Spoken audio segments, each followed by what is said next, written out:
Hey everyone, my name is Ben Freer, and today I want to share an exciting case study that demonstrates how a holding company structure can be used to successfully qualify for an E-2 visa. If you're an entrepreneur who wants to start a business in the US with multiple lines of business, this might be the right approach for you.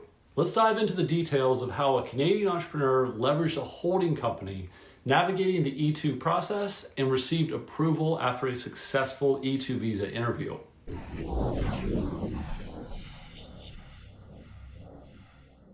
Okay, let's start with a little bit of background.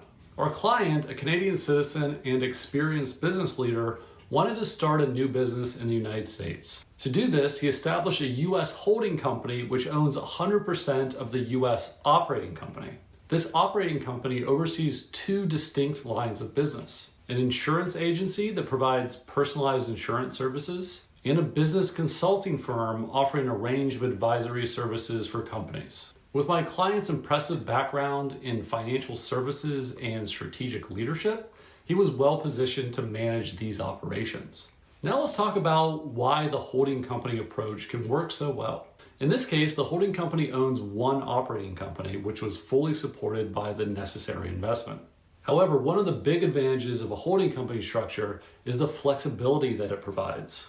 With a holding company, you can potentially oversee multiple operating companies under one umbrella company that serves as the E-2 commercial enterprise. Each operating company would need to be supported by an investment that enables it to operate and lays the foundation for its success. But the structure allows you to manage multiple ventures within a single E-2 application. This flexibility can be a game changer for entrepreneurs looking to diversify their business operations in the United States. Okay, let's move on to the numbers.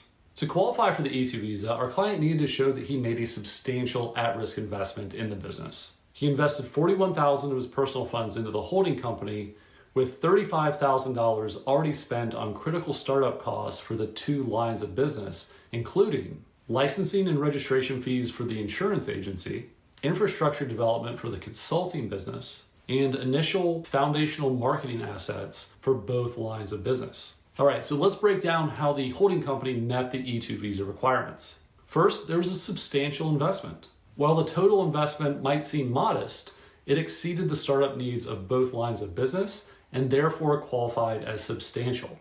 Number two, the business was not marginal. In order to qualify for the E-2 visa, you have to show that the business is not marginal, meaning it cannot solely benefit the investor and their family. It must also contribute positively to the economy, and this is typically measured by employment creation. The business plan projected significant growth with revenue of $124,000 in the first year and $715,000 by the fifth year. Over this period, the team was expected to grow from 3 to 6 employees, contributing to job creation in the US economy. Number three, the business was real and operating. All lines of business were fully prepared to begin operations. Several documents demonstrated this reality, including business licenses and marketing assets. Our client's leadership experience also played a key role in the application's success. As a former global financial services executive, he had a proven track record of managing high-performing teams, leading multi-million-dollar projects, and implementing strategic initiatives. This experience made him exceptionally well qualified to develop and direct the enterprise. Okay, so let's fast forward to the result. After a thorough consular interview, our client's E-2 visa was approved. So what can we learn from this case? Here are the key takeaways for entrepreneurs considering an E-2 visa. Number one, for some entrepreneurs, leveraging holding companies can be a good idea. These holding companies can consolidate multiple business lines under one structure, providing flexibility while meeting E-2 requirements. Each operating company under the holding company must have sufficient investment to ensure it can operate successfully. Number three, when trying to prove a substantial investment, even modest investments can qualify. Number four, demonstrating economic contribution is key. Clear projections for growth and job creation will strengthen your application. And last but not least, be ready to operate. Ensuring that your business is fully prepared to operate before applying will put you in a much better position to succeed. This case is a great example of how strategic planning and a well thought out structure can make the E-2 visa process smoother, even for businesses with multiple operational focuses. If you're considering using a holding company for your E-2 visa application, this This story shows that it's not just possible, it's oftentimes a smart way to approach the visa process.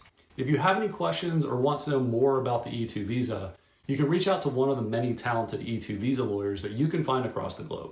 Thanks so much for watching, and don't forget to like, subscribe, and hit the bell for more insights on building your business in the US. We'll see you in the next video.